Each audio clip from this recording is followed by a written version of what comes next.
Hello ladies and gentlemen, what is going on? It's your boy Izlogic, welcome you to this Anarchy Analysis Worlds Playing gameplay where we're covering LGD Gaming versus R7. This is a big matchup as this is a best of 5 between these two lineups in order to advance forward in this knockout stages of play-ins in order to get to World's group stages. The winner of this match faces who I believe to be Legacy Gaming, and this is a huge matchup for these two lineups. Anyway, we start with R7 on blue side, LGD on red, and we're going to get into bans and picks here. Now, throughout the entirety of play-ins, there's been 3 big picks that have got 100% win rate up until this point. Orianna, Ornn, and the Graves. We're gonna probably see a couple of them in this game maybe as either picks or bans. Now we look as the coffee's brought onto the stage for the players. At these bans that have already come through, there's the Nidalee ban coming through, so that kind of removes the effectiveness of picks like Renekton, picks that can essentially set up this Nidalee to get a lot of damage down with them spears. Ornn's removed on the other side of the field by LGD. They're not allowing that first pickable top laner for Ace in that top lane, so that is a big ban in my opinion. TF's the next ban coming through, as well as Lucian for LGD there, and we're going to start to see probably a few more top lane bans coming out from LGD. They want to get a very good matchup for their top laner. As for the side of R7, they've actually banned out a couple of our AP champs, and they're actually going to ban out Renekton. I'm not a big fan of that, though it is very safe as a top laner, so I guess that's probably the reason why they've gone with it. And it does provide some other combination, so that's probably a big reason why it's removed. On the LGD side, they remove a top lane pick in the Shen. They're basically nullifying the top lane pool for both top laners here, and we're going to probably see this Ori set. One of them 2 picks first picked here for R7 maybe, because they are up and available. Or the Graves. I did hark back to its having the 100% win rate, and as you can see on the screen, there it is. It's been banned 42% of the time, so teams do not feel like they need to ban it, but obviously it's still very effective. That being said, LGD looking towards the top lane pool maybe as a pick, but we should probably see that Ori come through here. Obviously the other 100% win rate champion available, and in this game we're going to probably see one of these champions lose their 100% win rate. Pretty simple thing to state, as either one of these 2 champs are very powerful, they provide a lot to their teams. Ori's been very potent with champions paired alongside a like a Hecarim, Lilia. Even a Set is a big option, but she's got the Kindred now in the jungle, which is slightly less impactful as what we've seen paired alongside Orianna, but it does provide the AD and AP duality of damage for them 2 roles, so you can kind of work around that. Next picked up is the Azir, which is another 100% win rate, though it's only been played, I do believe, in 1 game previous to this.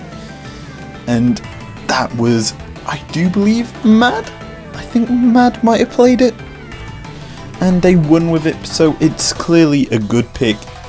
And it has kind of fallen off into Worlds. It was picked quite a lot during playoffs for teams, and as we entered Worlds getting on a new patch, it's just died down in priority, and this Orianna pick has been picked more and more. Picks also like LeBlanc's kind of died down in the pecking order of mid laners, so we are realistically going to see something along those lines. As we see the hover now of the Leona, I like that pick going into this R7 lineup because it provides you a lot of engage. It's also a ball carrying champion. Stick the ball onto this Leona as she Xerath blades in. It means that that ball's going all the way into the backline and being able to do a lot of work. As we enter this second round of bans, I'd expect R7 to ban out possibly more top laners, get rid of that pool even more for either lane. Realistically, that would make more sense than, say, banning out ADCs. However, Ashe is still available. There's also a Aphelios that's available for LGD if they want to go towards that, and R7 are actually going to remove the Ashe from the board, so that big pig is unavailable. Jhin is still technically available, so they could in theory ban that out as well. As for LGD, they've already removed the Thresh. I'd expect maybe Nautilus to be removed, or even Tahm Kench. Remove some safe supports out of the pool, make it so that Shadow has to play an aggressive support, and they've removed the Alistar, so that is technically a bit of a disengage heavy champion that Shadow has gone towards, I do believe, before, going with the Phase Rush build instead of an Aftershock, because Phase Rush allows the Alistar to maybe escape from a fight instead of being that one-way ticket that it's known to be, and that is a huge thing as a ban. And the last ban for this game is going to be the Camille. Like, makes a lot of sense, removing a top laner that provides engage alongside Leona, though I'd expect maybe a Sion pick, even an Urgot would be smart here for Langx in that top lane for LGD, as that would provide a bit of a stronger front line for his team. That being said, the Jhin is the first pick up here for LGD. Obviously they get the choice of their ADCs without having to reveal the top laner, so they're going to be giving over counter pick top here for their side of the matchup. So we're going to now eventually see the R7 lineup fully revealed here. It's going to be the Tahm Kench maybe locked in here. Wouldn't make a lot of sense obviously with the engage. Actually it's Nautilus, I tell a lie, but I would love to have seen the Tahm Kench locked in here. It would have provided a bit of safety to the lineup, and it would have been a bit better than a one-way ticket that Nautilus is, essentially. So what are we gonna see here locked in for R7 in that top lane? I'd expect a tank, something that's a bit more damage friendly in terms of soaking it up and providing your team a front line, and the Aatrox is not that pick. I would have honestly preferred the Sion to have been locked in by R7 here, as Aatrox is a very weak carry in my opinion. It's dropped down the pecking order considerably since the start of this split. Honestly, it's been picked up probably once or twice in the LEC, and even then it's lost. As for the last pickup for LGD, it's going to be Na as we load into the Rift. Na, very powerful in terms of split pushing, as well as being a very big team fighting friendly champion with the ability to transform into Mega Na. Using that ultimate is very good in team fights because it's on such a short cooldown, as we are actually seeing R7's bot lane roamed up top quite quickly, possibly looking for an invade onto Langx here. They're actually collapsing around, Graves has come, but luckily the Na's able to walk away, throw out a boomerang, and keep themselves nice and safe, though R7 got a bit of vision down into LGD's jungle, in terms of having one on the red brush, as well as that tri-bush in the top half of the map. Now let's take a look-see at the summoners like we usually do here. Comet Azir is kind of the common trend here, realistically, for Azirs. Instead of, say, the lethal tempo, the Comet provides a lot of harassment in lane and poke that you realistically need, and that is very powerful in terms of keeping yourself safe and harassing down the Orianna, who can obviously shield herself and provide a bit of safety. In this matchup, I would say is very skill based. Obviously these two are very similar in terms of kits. Obviously they both have shields in their kit. They obviously have big team fight heavy impacting ultimates. They both have a sort of a controlling tool like the Sand Soldier and the Orb of Death from the Orianna. Now, looking at the other summoners on the board, the biggest standout one to me is the Kindred, and it's going to be intriguing to see how she uses that Conqueror, because Kindred as a whole, I would expect maybe even Fleet Footwork to get a bit of health back and sustain through the camps, but Conqueror can do that technically as well, though it's not as effective and potent.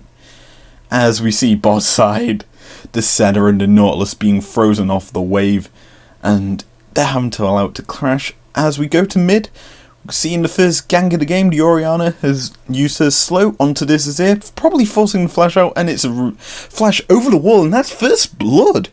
Over to LGD, lovely chase down there by Peanut on that Kindred, already making plays 2 minutes into this game, and getting his team rolling early. And as I was saying about Peanut's Kindred here, Conqueror provides a bit more sustain through team fighting into the late game, whereas you say you could go for lethal tempo on a carry like Kindred, or even the Fleet Footwork to get a bit of healing through the camps.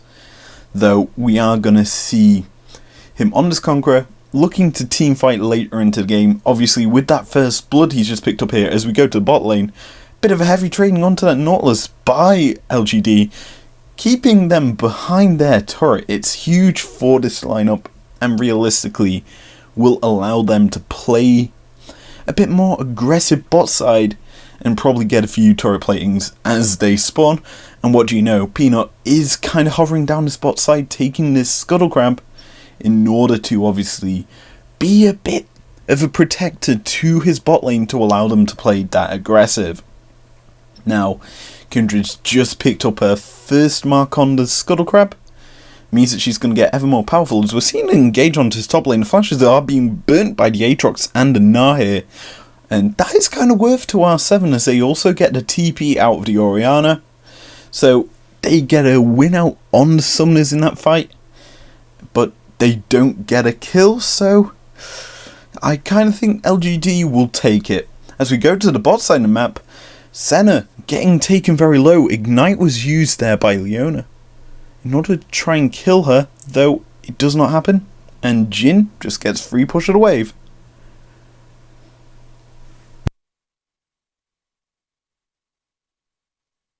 So, as we take a look-see across the map as it stands, we see Kindred rolling back onto the map, Graves taking his Raptors, and he's doing it in his own vision. No LGD members can kind of track where he is. Obviously, he'll go back to his blue buff side of the jungle, probably take the Gromp and the Wolves once they spawn.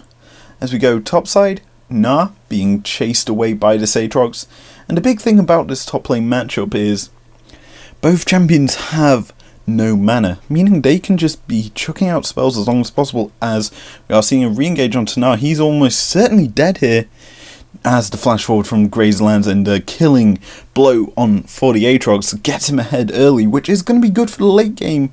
Though when you make a play top half of the map and LGD realise that that's happening, they can go to this bottom half and take this dragon for free. And with there being no Rift Herald on the map for R7 to take, they just get this all for free, and that's getting them scaling early. Though if you're R7, you'll take the kill for free. That's worthwhile as you get two of your big carries going, and we could see the possibility of a re-engage here. Gnar's just going to hop away using that boomerang to slow down the Aatrox so he isn't going to get on top of him, and there's the blast cone. And what do you know, that is how you play against an Aatrox. When he pops his ult, you just run the opposite direction and you play safe. And because of that, he's going to hit level 6 here now, and he's going to be even more advantageous than this Aatrox, as he can essentially now threaten the all-in with his ultimate, just push him into the wall and win lane that way. Plus it's a range versus melee matchup, and it's actually surprising how that matchup's going. And the reason being is Aatrox is up in CS as we go to this bottom half of the map. The Deadly Flourish is going to land onto Nautilus, and Kindred is hovering around this wave, but he is not going to go in onto this Naut. And it's a re-engage here from R7. They're taking a lot of damage here, and Senna firing into this Jhin will not get a kill here as both junglers are down in the lane. Nothing more than a bit of poke down onto each support, And the Senna is going to get into wave, pushing back into this Jin. That is kind of better for her, as it allows her to free herself for her back. The dredge line will not land, and the emote shows it. And R7 back away up the river, and they're possibly looking to rotate up at 8 minutes for this Rift Herald. That's the sort of thing you do here. And with this blue buff transfer over to Yori, she's going to probably clear a wave and possibly head over to the Rift Herald herself. Now, Rift Herald is going to be up in 15 seconds. No team's actually taking a backhand. Nor and Senna headed back down to the bot lane, keeping themselves safe here, and they're probably going to look for a back sooner or later. Though Leona, for LGD, has actually roamed herself through mid lane here now, and she's looking to go start up this Rift Herald. Though, we are going to see Jose Dorado start up the actual Herald himself, as Nautilus lands the dredge line. I don't think that was the smartest play with Leona hovering around, and he backs himself up to the mid lane turret. However, Kindred's looking for this Herald, coming over the wall, gonna land a bit of damage down, gonna clear this control ward for first, allows him to start to set up this play. Graves though has the full leash of this Herald, and he's gonna burst that down to land a smite, and LGD have no business being here. It's a 4v5, actually it's a 4v4 because the two ADCs are sat in the mid lane, and Graves just walks up to the Herald's eye and picks it up, and that's a free Rift Herald to R7. Though LGD tried to contest, but got absolutely nothing, as once again we go to the top lane and Langex is flashing the Royal Never Give Up emote once again in the face of Ace there. So as we look at everything as it stands right now, game is fairly even. Both teams have a kill, one team has a Drake, one team has a Herald, and no real advantages being gained other than this top lane. I would say it's fairly even across the board, just this top lane does such a massive 16 CS advantage for this Aatrox, whereas in the jungle it's actually a slight lead for the Kindred, not much though, as the CS is now down to about a mini wave for Gnar, being behind, so he'll probably pick that up eventually if his team come make a play topside, and obviously gank and make the Aatrox go back to base, putting him behind that way to even it out. That would be the sort of ideal play for LGD to kind of equalize the gold in the top lane, as well as make a bit of gold for themselves in the total. Now Graves is hovering around the bot side, and he's just immediately dropping this Herald before it's even hit 2 turret plates remaining, so they're just looking to get a bit of gold into the back pockets here. Obviously it is not going to pick up that turret, and R7 just playing it smart, getting their gold lead built up quite quickly, and with that Herald summon there, it allows them to transition into the Drake possibly, as Kindred might have caught out the Senna here. Deadly Flourish is not going to land, and they're just going to back away. No kills going over there, and you would have thought it would. Though we are seeing the R7 members hovering around this bottom half of the map, possibly looking to contest this Drake. And Gnar playing it smart, hovering around this mid lane, and the shockwave goes wide as it just shuffles away there. Nautilus could be looking for a play, though with the Gnar hovering around in the mid lane, he can easily transition down and make a play for himself, whereas the Aatrox was being zoned away obviously by the Gnar. It means that LGD probably would have had a numbers advantage going into that fight, and realistically R7 did not have any rights at challenging for that Drake. So as everything goes along, because of the actual zoning there by Gnar, actually, because he wasn't taking any CS, it means that Ace was able to pick up a few more creeps to his score there and get himself above 100, which is very good for an Aatrox into a Gnar, because you usually expect a Gnar to be ahead in CS. And that realistically means that this Aatrox is doing fairly okay. Obviously, he's building up his Black Cleaver to be able to deal with the Gnar. Obviously, the armor the Gnar gets is Gnar's probably building up his own Black Cleaver, and is slightly behind the curve in terms of build, as we are going to see the Emperor's Divide shuffle away the Ori there. The Dawning Shadow is not going to pick up anything, and the Kindred's trying to re-engage the Ori, places the ball onto the Grave, and that's just going to disengage the fight.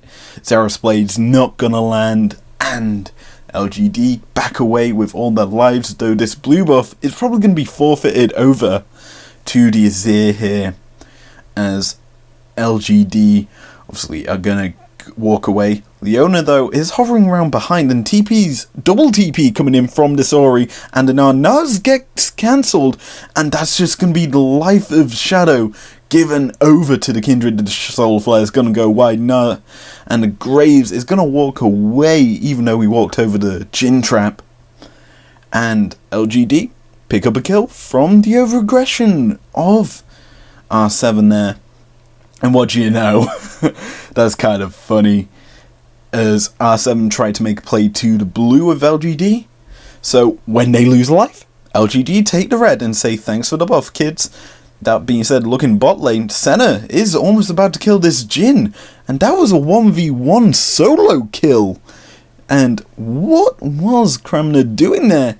He got caught out considerably. Obviously, the overstep towards the turret of R7 there makes no real sense to me, as he's just on his own.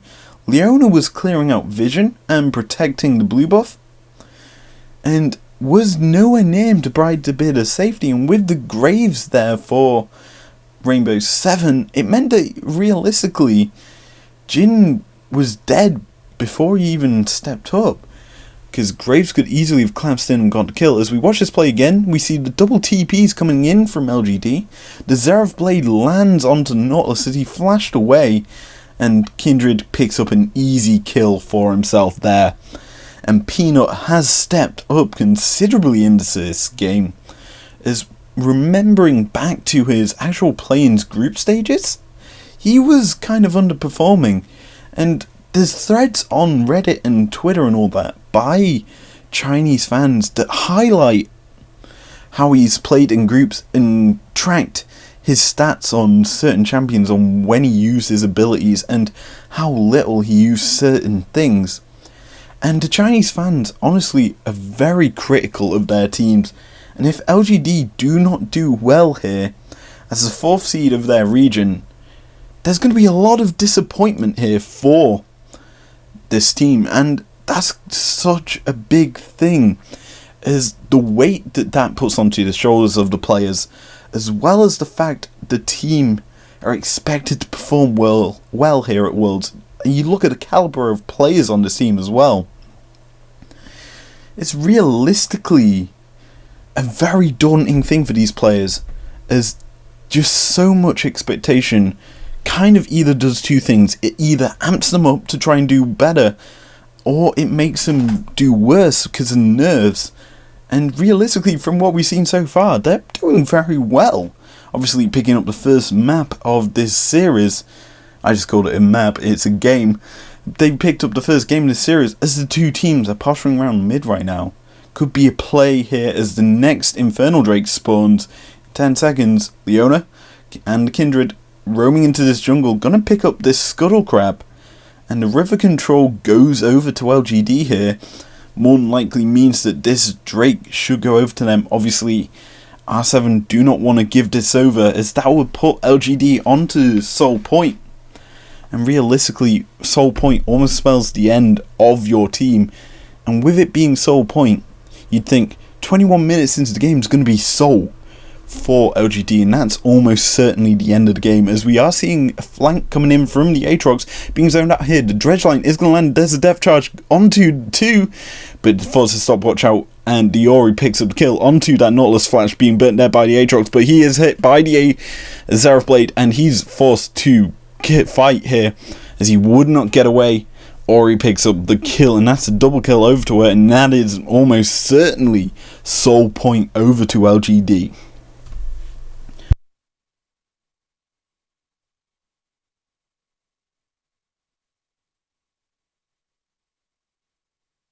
Well, LGD stepping up into this best of 5 series. They're known for being a best of series team. As we watch this play again, Dredgeline dodgily hits that wall there, actually hits onto the player, and because he pops the status, he's easily killed by the Ori.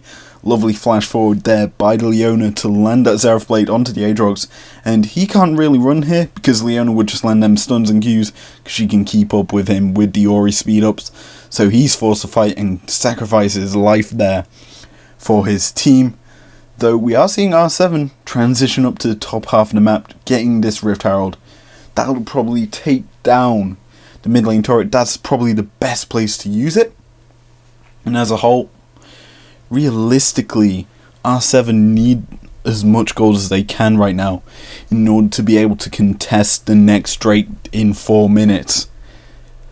And there's no real thing to fight on the map right now until 1 minute 30, which will be Baron. As we look at the total gold, Les is actually doing the best in terms of eco right now, sitting atop of the table with that 7.1k gold.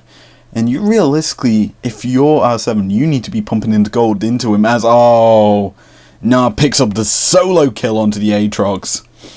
He's got to that power spike, ladies and gentlemen. That blank cleaver means he's going to be chasing down the Aatrox quite a lot now. And I'll probably look to go towards probably the Frozen Mallet. Even Death Stance would be a good second item for that Gnar right now, as that would allow him some essential killing onto that Aatrox. And once he gets that, Aatrox realistically cannot sit in a side lane with that Gnar unless he wants to die. And with red buff also transferred over, that is not a good thing, as Ori and Leona possibly looking to collapse onto Azir here. They aren't though. Leona's just going to recall, and Ori's picking up the wave. Azir playing it smart. He's not encroaching too much, just going to set up the Sand Soldier line as we've seen the picture by picture. Essentially Gnar versus Aatrox.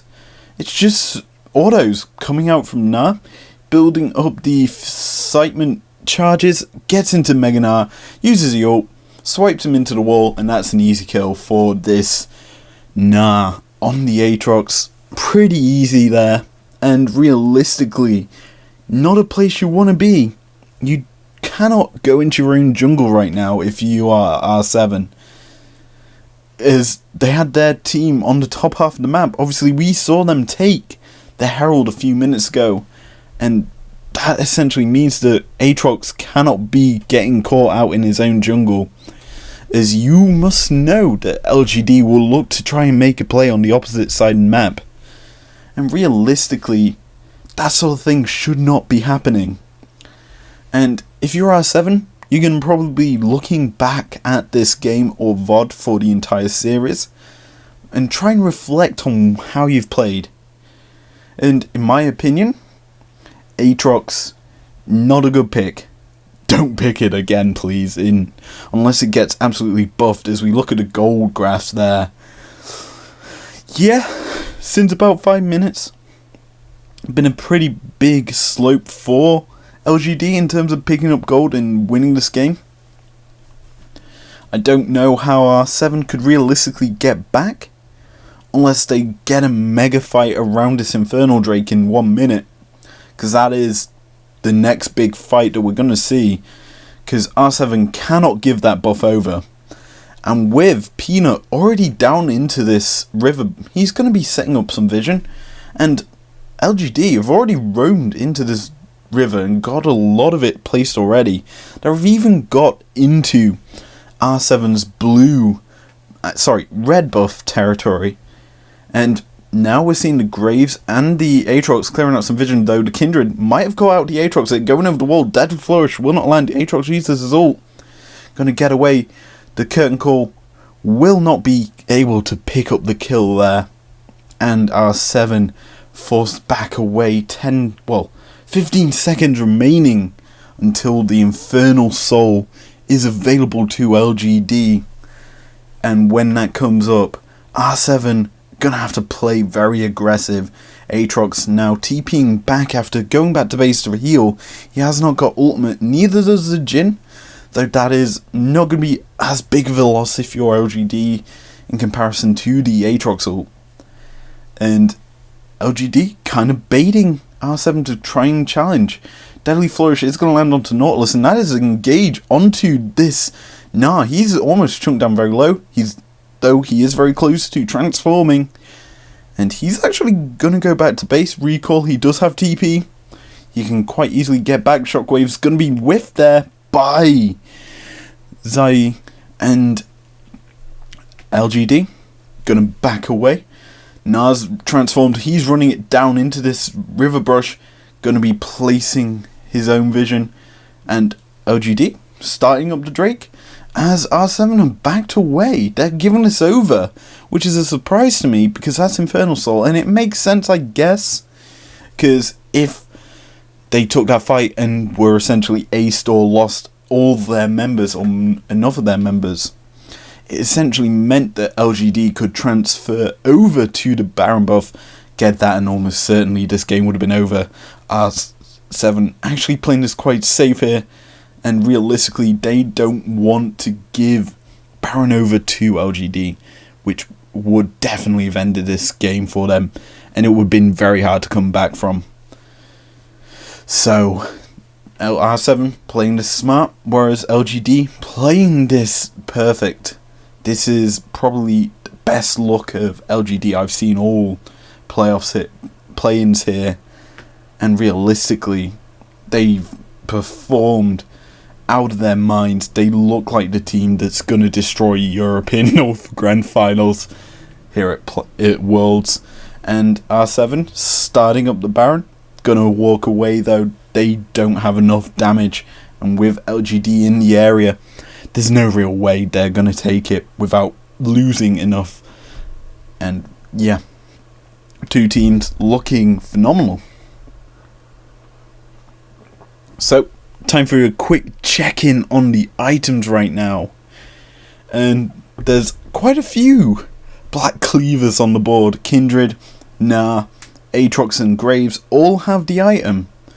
Kind of makes sense, though I'm not a big fan of it on the Kindred. Maybe expected something like an IE. Maybe something along those lines to do a bit more damage. But obviously, I don't know why you'd actually pick up Black Cleaver on the Kindred, because it makes very little sense, because there isn't that much armor on the side of R7, as we are seeing LGD start up the Baron here. R7 probably going to have to try and contest this. Blue Trinket gets used, and they're just walking away. As LGD also walk away. They could have probably took that. They didn't need to come off the Baron. And obviously LGD want to keep their mid lane turret alive, but you didn't need to pull all your members off the Baron. R7 were not gonna come anywhere near that pit. As you see, the blue trinkets being used right now, they're technically all on cooldown. You could in theory now start up the Baron and actually get it without really any knowledge for R7 of it going down. That would be the smart play if you're LGD. Though obviously they are unsure, or they don't actually know yet, that the blue trinkets are all unavailable for R7. So they're just going to play it smart and safe. And as a whole, you can't blame them for being safe. They want to win this game, so they go to match point in the series. That is the big thing for either of these two teams, is getting into the World's group stage.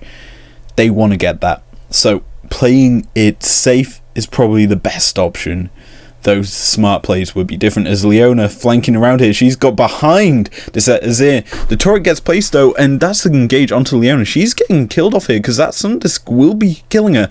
Dawn Shadows used, and that is the first kill of the fight. Over to this Graves. Senado is being chased down, and Nar's going to be hooked up here. He's going to be locked up in place. Curtain calls opened up, and it is not going to get a kill. I don't think. No, it will not. And LGD come away with a kill. Kindred gets it onto the Graves, and that's a 1-for-1. And if you're LGD, you have to realise that's a jungler dead for R7. They can transition that turret over to the Baron here with no real contest for R7, and that is definitely gonna be this big purple buff on themselves. Maybe not.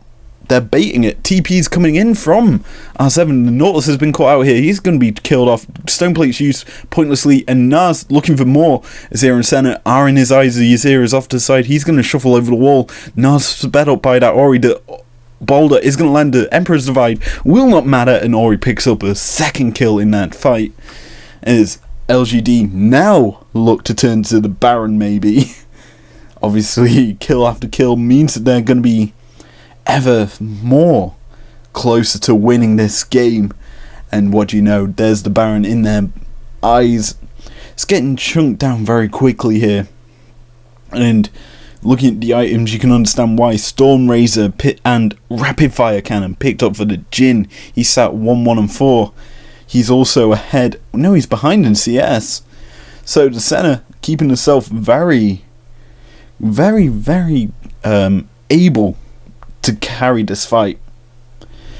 And this game, if you're R7, you've got all the hopes in the center basket as we watch this fight again. Azir flashes the Solar Flare, means he's able to shuffle over the wall. Nautilus then using his CC to lock this Leona under his Sundisk, and that's a kill over to the Graves pretty much for free. What we did see eventually though was a kill returned on the Graves over 4 LGD. As what do you know, Elder is spawning in 2 seconds. If LGD get that, that's almost certainly the game over and done with if you're R7. And they're probably right now thinking about how we're going to respond to this LGD draft right now. The coaching staff, obviously, both teams looking at how to improve, as we are seeing LGD poking R7 away from this buff. And the big thing about Elder is it actually does provide R7 a win condition. As soon as LGD actually took that 4th Drake for themselves, it meant that Infernal could have been a win condition, as we are going to possibly see this Graves go in, but he's just immediately locked up by the Leona, and Elder goes over to LGD. They're going to pick up the second kill of the fight as Kindred picks that up onto the Aatrox, and Senna is being chased down. Nah, though, will not get it, though Nautilus probably going to get killed off here. He looked to try and cut the wave off, but was unsuccessful. Baron is also available for next minute and 10 seconds, and LGD almost certainly gonna win this game with a very sort of clean game.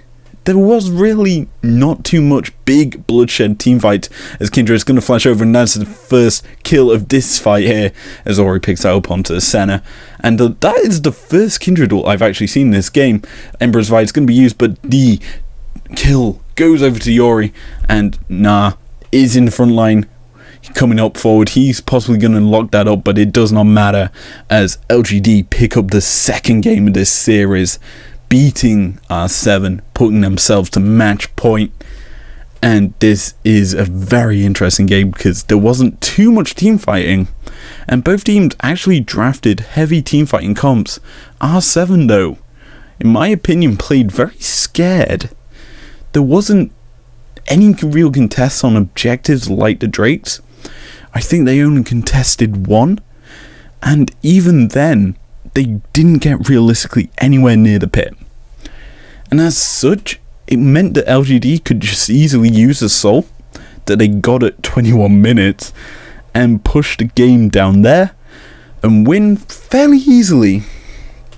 And yeah, what a game from LGD. Pretty clean. Not too much issues for them, as eventually they went on to win this series. So that's going to be it for this video. If you enjoyed it, leave a like down below, subscribe if you're new around here if you want to, and I will see you guys later. Peace out.